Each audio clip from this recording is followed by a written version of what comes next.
Graça e paz, irmãos. Louvado seja Deus. Bom que você está aqui hoje, nessa manhã tão especial, nesse dia que nós não podemos deixar passar em branco, né? Porque Jesus ressuscitou, né? E essa é a mensagem que faz toda a diferença nas nossas vidas, no presente, no futuro. Louvado seja Deus por sabermos disso. Louvado seja Deus por sermos alvos do amor de Deus. Você pode abrir a sua Bíblia em Lucas capítulo 24, para meditação, reflexão da palavra de Deus nesta manhã. Lucas 24. Você que está em casa também, por favor, pegue sua Bíblia. Lucas capítulo 24. Lucas fica no Novo Testamento.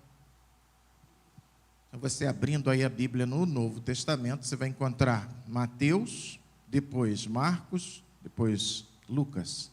Mateus, Marcos, Lucas, Novo Testamento. Lucas capítulo 24, versículos de 1 a 12. Se você quiser fazer um exercício com as pernas, seria melhor para você, né? E para todos nós.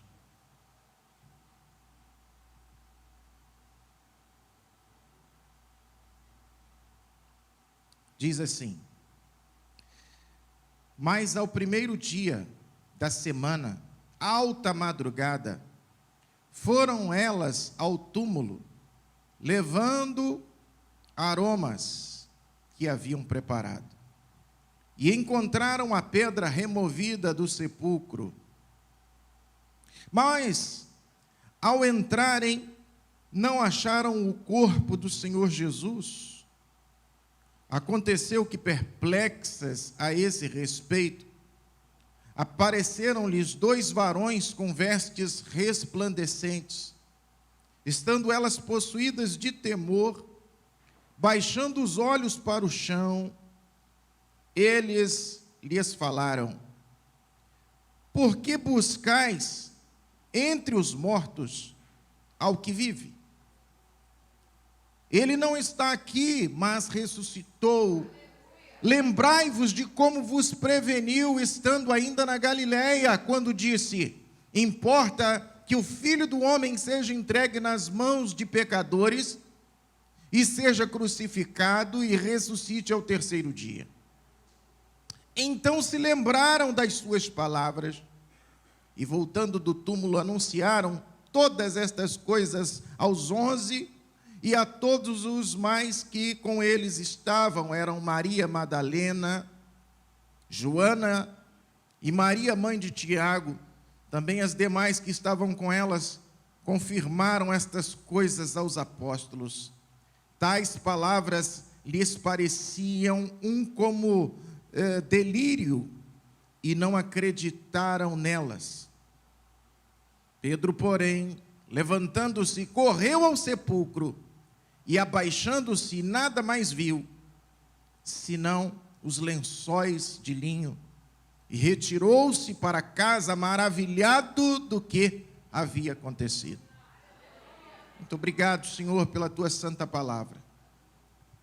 Muito obrigado, meu Deus, pelo privilégio que o Senhor concede a cada um de nós, de podermos estar aqui reunidos nesta manhã de domingo, neste dia, Senhor Deus, em que celebramos a vida, celebramos a vitória da vida sobre a morte. Muito obrigado, Deus, muito obrigado, Pai. Oramos nesta manhã para que o Senhor nos fale profundamente aos nossos corações, que o Senhor nos encha da alegria do teu Espírito, que o Senhor remova dos corações aqui qualquer tipo de tristeza, angústia, aflição, que a tua presença se manifeste de tal maneira, Senhor, que tudo aquilo que não presta seja engolido pela tua manifestação nesta hora, durante todo este culto, em nome do Senhor Jesus. Amém. Pode se sentar. Irmãos, desde que o homem se distanciou de Deus por causa de seu pecado, ele vive procurando o caminho de volta. Desde que o homem pecou e por causa de seu pecado ele se distanciou de Deus, ele vive procurando o caminho de volta ao Criador. Entretanto, esta procura, ela não é uma procura consciente. Nem mesmo aqueles que estão procurando Deus, e isso fica claro através de suas atitudes, da atitude do ser humano, das decisões e de coisas que o ser humano faz ao longo de sua vida, fica claro que ele não sabe, na verdade, o que ele está procurando. Mas a verdade é que ele está procurando o seu Criador. C.S. Lewis disse que o homem tem saudades de Deus. Mas é uma saudade que ele não sabe bem expressar. Por exemplo, quantos aqui já passaram por uma experiência de estar em casa e de repente, num determinado momento, fica pensando assim, e até compartilha com alguém da família, dizendo, eu estou com vontade de comer uma coisa, mas eu não sei o que é. Já passou por isso? Já, irmão? Hã? Gilva? Ei, já passaram por isso ou é só coisa minha? Você fica assim, eu estou com vontade de comer uma coisa, você abre a geladeira assim, não é isso, não. Não é? Você quer comer alguma coisa, mas você não sabe o que é. É um negócio assim. Ou, de repente, quando você sente um aroma, quando você sente um cheiro, e você diz assim, esse cheiro me lembra algo, mas eu não sei o que é. Já passou por essa experiência também? Hã? Essa coisa que eu estou falando, esta saudade no ser humano, ela se manifesta mais ou menos assim. Mais ou menos assim. Ele tem saudade, mas ele não sabe saudade de quê. As pessoas têm saudade, mas elas não sabem de que elas têm saudade. E assim é a vida das pessoas que ainda não tiveram um encontro com Deus. Quando elas têm esse encontro com Deus, elas entendem, agora entendi. Agora eu sei o que estava faltando na minha vida, que eu tinha esta sensação de que estava faltando alguma coisa, mas não sabia o que era. Agora eu sei. Mas a vida de quem ainda não teve um encontro com Deus, na pessoa de Jesus, ou através da pessoa de Jesus Cristo, é algo assim. Nós queremos considerar nesta manhã o seguinte tema, a trajetória humana à procura de Deus.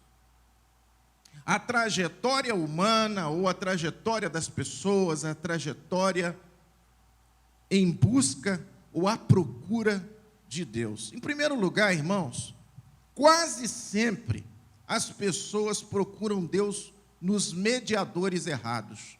Veja o que diz o versículo 3 do texto que nós lemos de Lucas 24, portanto eu peço que você não feche sua Bíblia.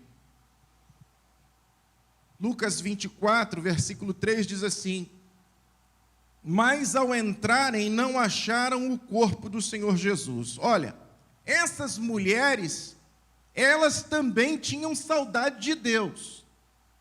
Mas, louvado seja Deus, elas estavam procurando o mediador certo. No caso dessas mulheres, elas estavam procurando Jesus. Elas estavam procurando aquele que é o mediador, ou o único mediador. O que é mediador? Mediador é aquele que serve de intermediário, é aquele que serve de elo.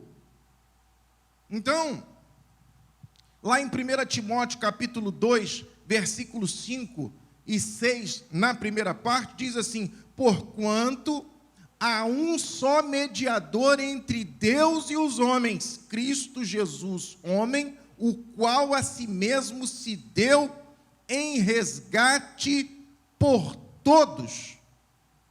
Veja, Jesus é o único mediador.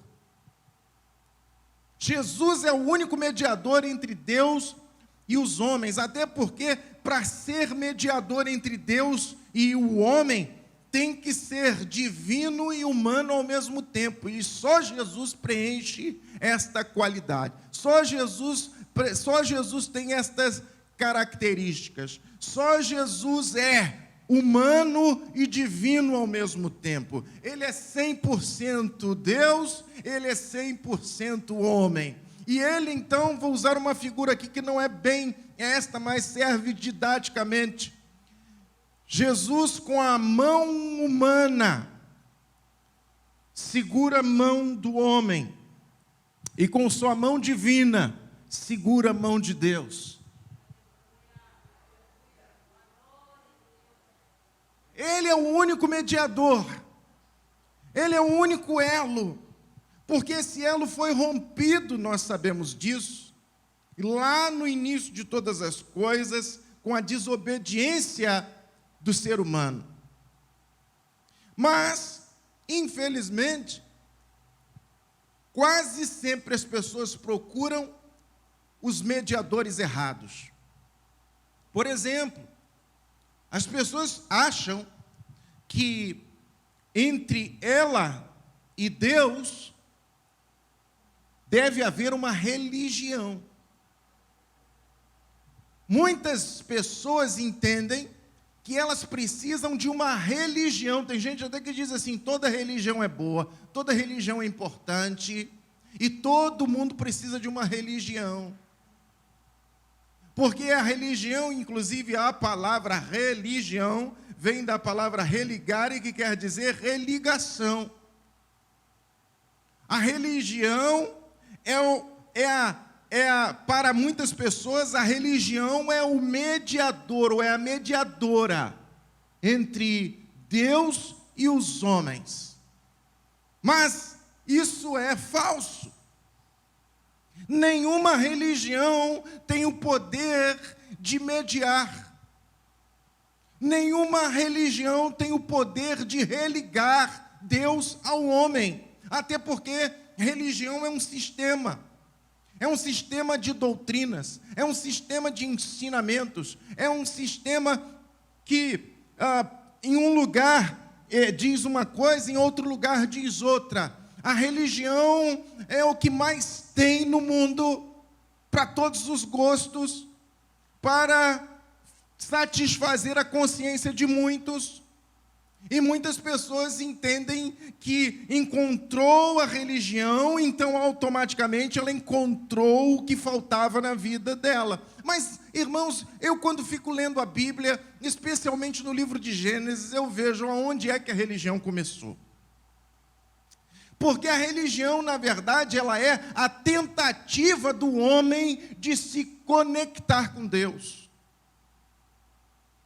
Ela é a maneira que o ser humano encontra nessa procura desenfreada, nessa busca, nessa trajetória de ir até Deus, de encontrar-se com Deus, ele cria a sua própria religião. Eu lembro de um homem que tinha... na antiga Telerge, onde eu estagiei há muitos anos atrás, ele dizia assim: eu não sou ateu e não sou crente. Ele diz: eu sou à toa. Ele diz assim: a minha religião é eu e Deus. Então o ser humano, ele pensa que ele é capaz de criar a sua própria religião. A religião é isso mesmo, é a criação do homem. A religião é a criação do homem na tentativa de chegar até Deus, na tentativa de resolver o seu problema. Quando nós lemos Gênesis, por exemplo, no capítulo 3, no versículo 7, nós vimos que assim que o casal Adão e Eva, assim que eles pecaram, eles imediatamente perceberam que eles estavam nus, sentiram vergonha da nudez, e assim eles pegaram folhas e se cobriram. Criaram roupas para eles mesmos com folhas. Aí você continua lendo o capítulo, e de repente você vê já Deus entrando na história, o homem se escondendo, mesmo com aquela vestimenta que ele mesmo criou, ele está se escondendo. Ali, para mim, é o primeiro sinal da criação da religião. É o ser humano tentando dar um jeito na sua condição. Ele mesmo tentando resolver o seu problema diante de Deus. E Deus chega para ele e diz: Adão, onde estás? E eles estão escondidos. Adão, onde estás? E como não há como se esconder de Deus, ele disse: ouvi a tua voz, senti medo, e porque eu estava nu, me escondi. E Deus disse: quem te fez saber que tu estavas nu? Comeste da árvore que eu disse que não era para comer? E aí então ele joga a culpa em Eva, e Eva joga a culpa na serpente, enfim. Mas o fato é que, no mesmo capítulo, no versículo 21, diz que Deus os cobre com uma roupa diferente. No capítulo 3, no versículo 21, está escrito que Deus os cobre com peles de um animal. Isso mostra para nós que toda tentativa humana de resolver seu problema com Deus é vã, é frustrada. O ser humano tenta resolver seu problema, mas só Deus pode resolver o problema do ser humano. E por isso mesmo, depois dele ter pecado, é necessário que um animal inocente morra, para que então pudesse retirar a pele e ele ser então ali coberto. Aí vem a solução de Deus. Veja, a solução do homem nunca vem do homem, é sempre de Deus para o homem. É por isso que a religião é a maior canoa furada que existe. Por isso que nós não deveríamos de forma alguma nos intitularmos religiosos. Porque a religião, ela é incapaz de ligar, ela é incapaz de religar qualquer ser humano a Deus. A religião não serve como intermediadora. A religião não serve como mediadora.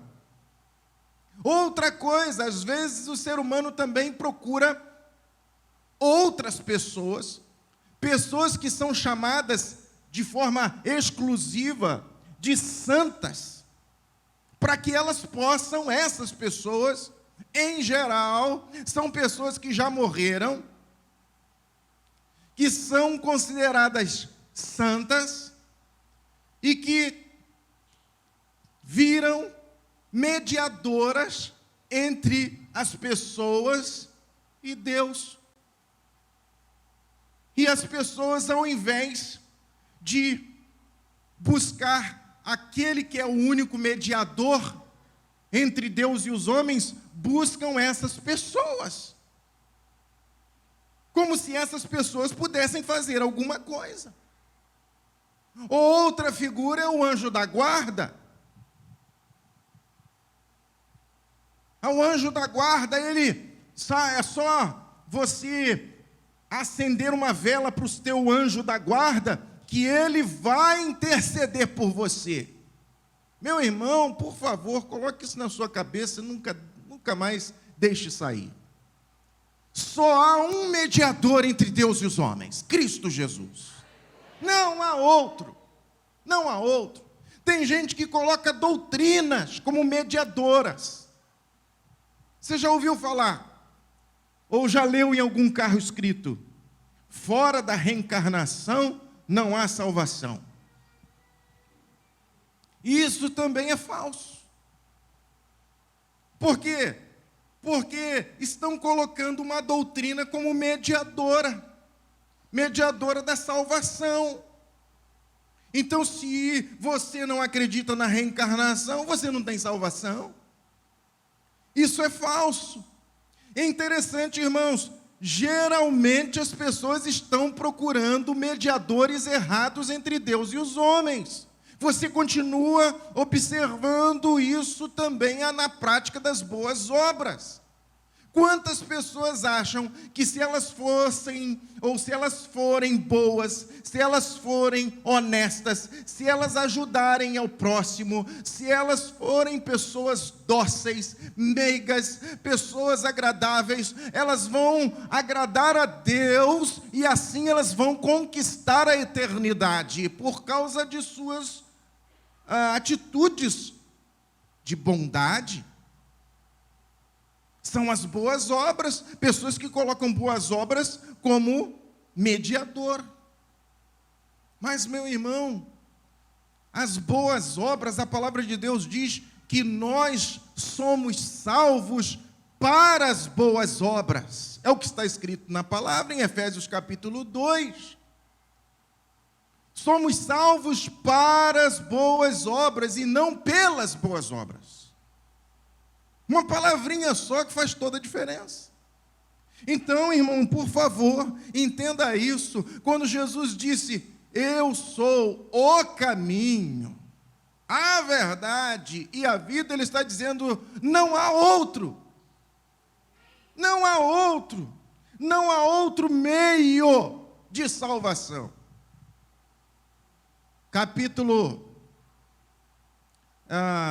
24, versículo 5 do texto lido, mostra para nós que quase sempre as pessoas procuram Deus no lugar errado. Na trajetória humana, buscando Deus, procurando Deus, na trajetória do ser humano, tentando voltar para Deus, quase sempre o ser humano procura Deus nos lugares errados. Veja o que diz o versículo 5. Estando elas possuídas de temor, baixando os olhos para o chão, eles lhes falaram: por que buscais entre os mortos ao que vive? Essas mulheres, elas se ajuntaram para ir atrás de Jesus. Na mente delas, elas iriam ornamentar, ou fazer uma ornamentação no túmulo de Jesus.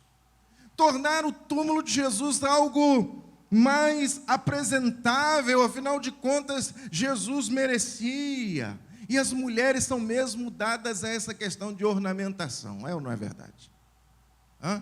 Ornamentação é coisa de mulher, sempre foi. Não é verdade? Olha aqui, ó, né?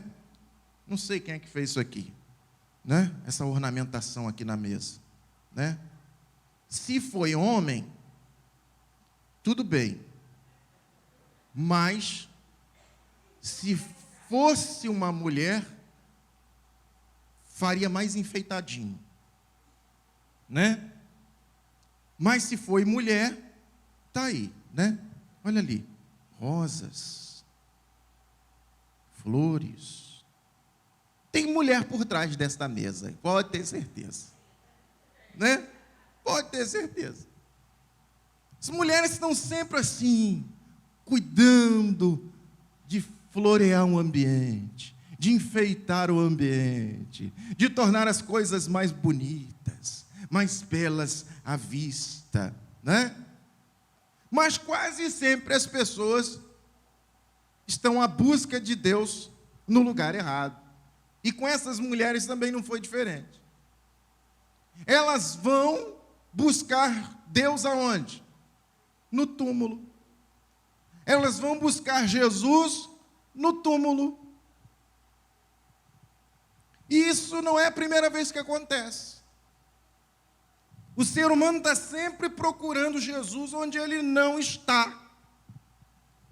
Lembra quando Jesus nasceu? Que estava escrito nas Escrituras que Jesus nasceria onde? Em Belém da Judéia. Estava escrito que Jesus nasceria em Belém da Judéia. E os magos, quando saíram para ir atrás do menino recém-nascido, rei dos judeus, aonde é que os magos foram parar? Lá em Jerusalém. Eles foram atrás de Jesus lá em Jerusalém, no palácio.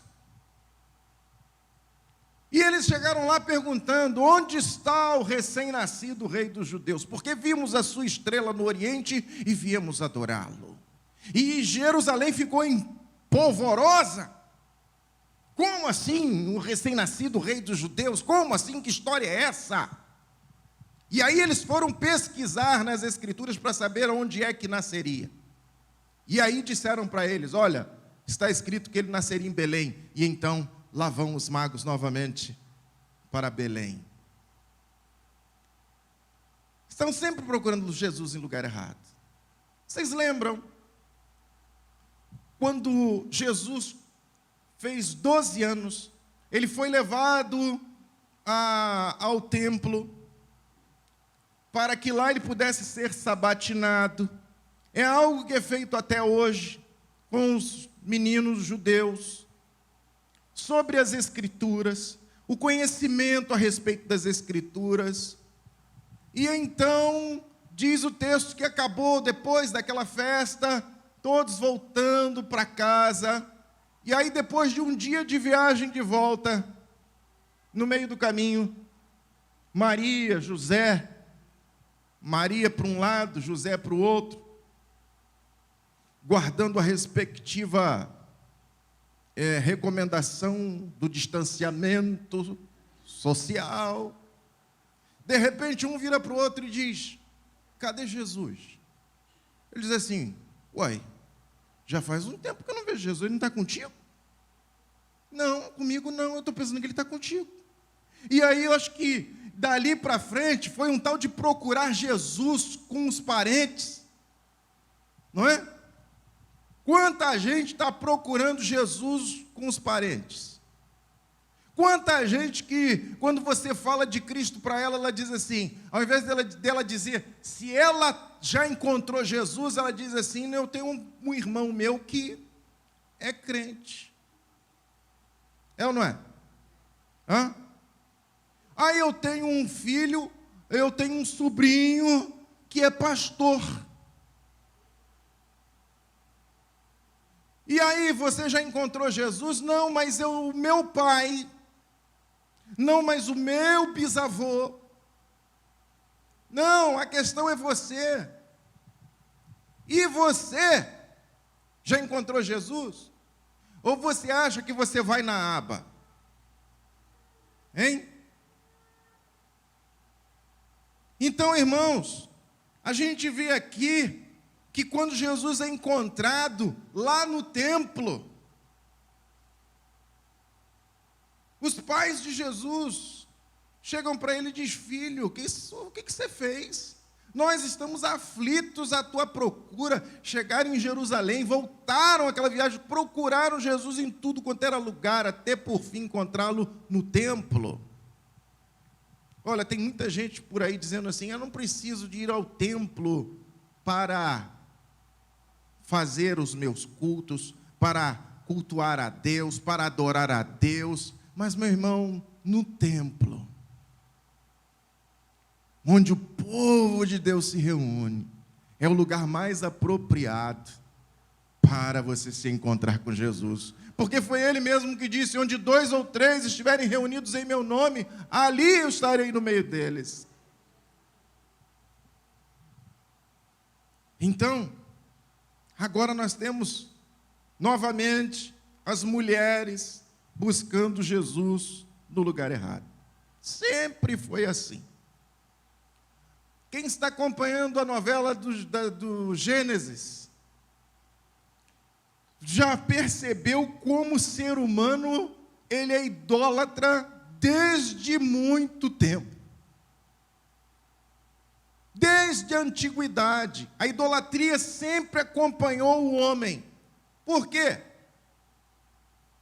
Porque nessa busca pelo Criador, nessa busca por Deus, qualquer coisa que ele encontra, ele adora.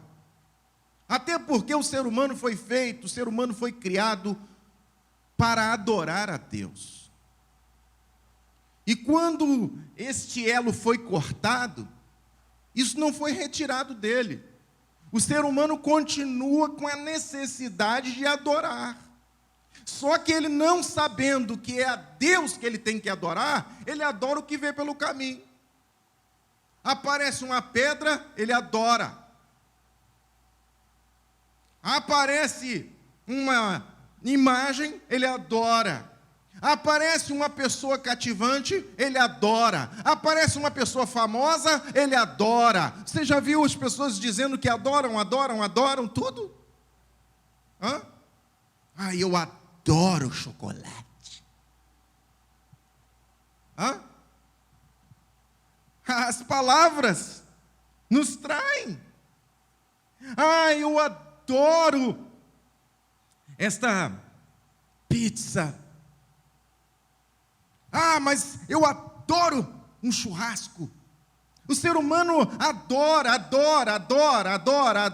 sendo que ele deveria entender que adorar somente a Deus. Ao Senhor adorarás e só a Ele darás culto. Isso deveria estar muito claro na nossa mente. Mas a idolatria está lá. A despeito do que já está escrito na palavra do Senhor, o que você encontra lá em Êxodo capítulo 20, 3 e 4 na primeira parte: não terás outros deuses diante de mim, em primeiro lugar. Em segundo lugar, não farás para ti imagem de escultura. Mas o ser humano adora o que ele vê pela frente. As pessoas famosas são chamadas de ídolos. E isso é grave. Isso é que, se as pessoas soubessem a gravidade disso, nunca chamariam o outro de ídolo.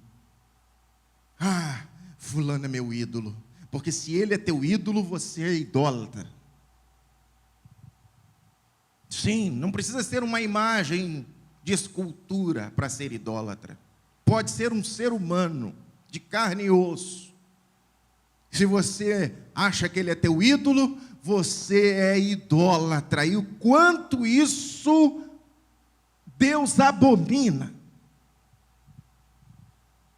E eu acho interessante, irmãos, porque nesse mandamento do Senhor, a palavra de Deus diz que não é para a gente fazer imagem do que está nos céus.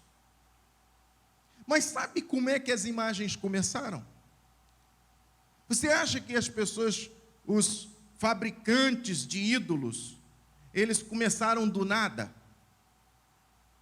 Eles pegaram uma pedra e começaram a trabalhar a pedra até virar um boneco?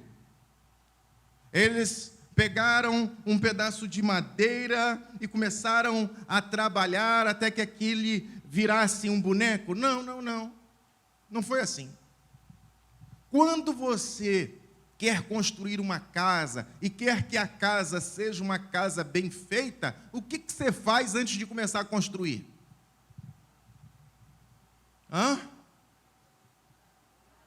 Um projeto. Você faz um desenho.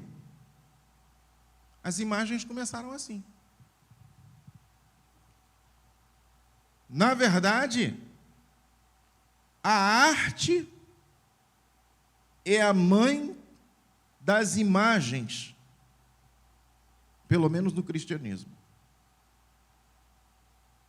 As imagens começaram com os artistas, pintando, desenhando o rosto de Jesus, desenhando os anjos, desenhando. E do desenho para a imagem feita, foi um pulinho.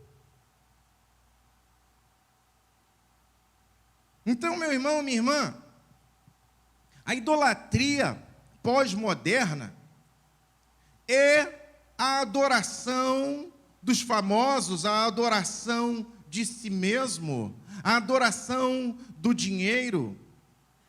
O ser humano vive buscando a Deus no lugar errado. Para muitos, o dinheiro é o seu Deus. Para muitos, ele mesmo é Deus. Para muitos, o seu trabalho é seu Deus, porque ele demonstra a adoração. Há muitos que buscam a Deus nos vícios. Há muitos que estão buscando a Deus nas orgias. Há muitos que estão buscando a Deus nas drogas.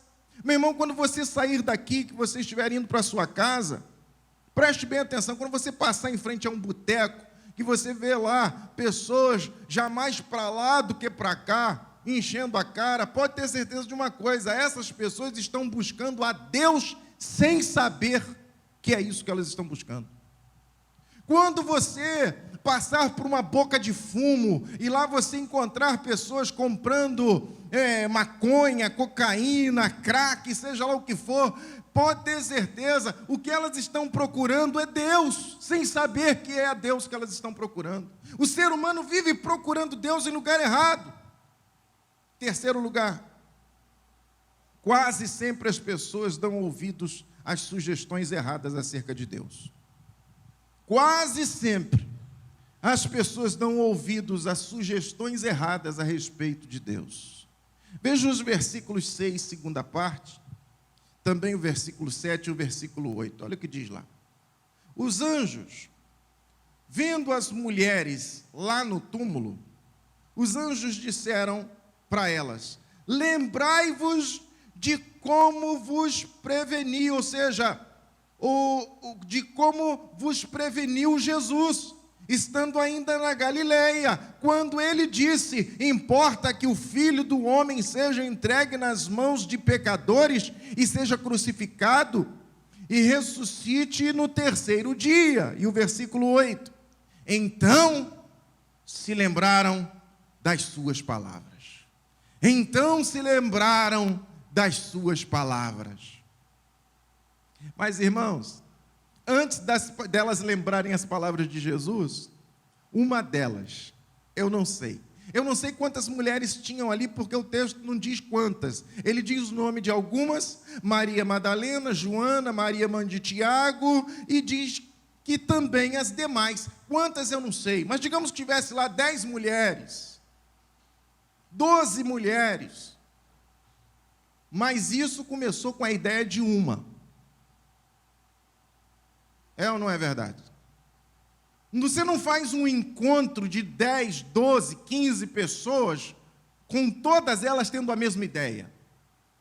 Começa com a ideia em alguém. Alguém teve uma ideia. Uma delas teve a ideia, reuniu o grupo e diz assim: que tal? Que tal a gente ir lá, amanhã de manhã cedo, para ornamentar o túmulo do nosso amado mestre? E as outras, nenhuma delas pensaram: mas espera aí, ele disse que ia ressuscitar, ele não está lá. Nenhuma delas disse isso. Uma disse: boa ideia, o que você acha, fulano? Eu também acho bom. E você, já tem um ramalhete? Já tem um ramalhete preparado lá em casa. A outra diz: eu já sei onde vou passar para pegar umas flores. Outra diz: já sei o que eu vou fazer, eu tenho uns panos bonitos lá em casa, eu já sei. E começaram a articular, enfim, de manhã cedo, de madrugada elas partiram para lá. Mas o anjo diz assim: olha, vocês não lembram o que foi que ele falou? Ele disse que ia ressuscitar ao terceiro dia. O que vocês estão fazendo aqui? Mas começou com uma. Sempre, irmãos, quase sempre as pessoas dão ouvidos a sugestões erradas acerca de Deus. Jesus já havia profetizado que seria preso. Jesus havia profetizado que seria torturado. Ele havia dito que ele seria julgado e condenado. Ele disse que ele seria crucificado. Ele disse que ressuscitaria ao terceiro dia. E tudo isso aconteceu. Entretanto, uma das mulheres sugeriu às outras que fossem cuidar do corpo de Jesus no túmulo. Ah, meu irmão, o ser humano não toma jeito. Por mais que esteja escrito na palavra de Deus para a nossa própria orientação, parece que o ser humano não toma jeito. Ele vive indo para lugares onde Deus não está. Ele vive procurando mediadores que não podem mediar. Ele vive ouvindo conselhos de pessoas que não têm nada para ensinar. Ou ensinamentos errados. O que mais tem por aí são doutrinas falsas a respeito de Jesus. Inclusive, eu estava vendo um repórter ontem, mostrando aquela peregrinação lá em Israel, e lá tem uma igreja chamada Igreja do Santo Sepulcro, onde eles acreditam que Jesus foi crucificado e ressuscitou ali. Olha, como é que pode no mesmo lugar Jesus ser... Começa por aí. Como é que pode Jesus ser crucificado e ressuscitar no mesmo lugar?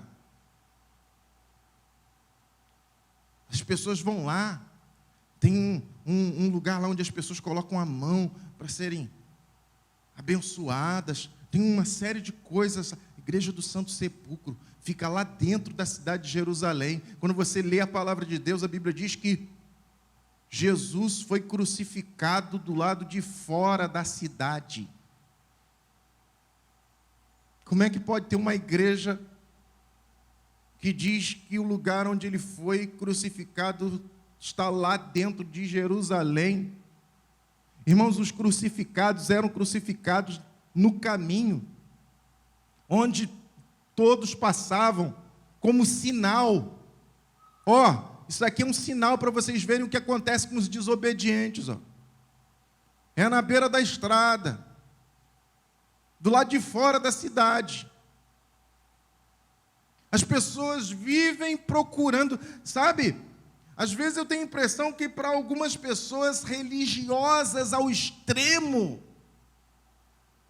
se o corpo de Jesus não ressuscitasse, Jesus não tivesse ressuscitado, e lá tivesse o corpo embalsamado, para elas ia ser mais impactante. Para elas ia ser melhor. Para elas ia ser divino. Ir lá e tocar no corpo embalsamado de Jesus. Ele não está aqui, ele ressuscitou. Essa é a mensagem. Essa é a mensagem. Ele ressuscitou para vencer e mostrar que a morte não dá a última palavra.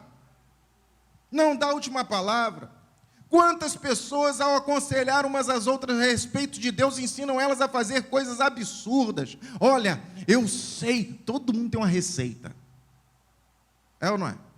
Todo mundo tem uma receita. Eu tenho uma receita infalível.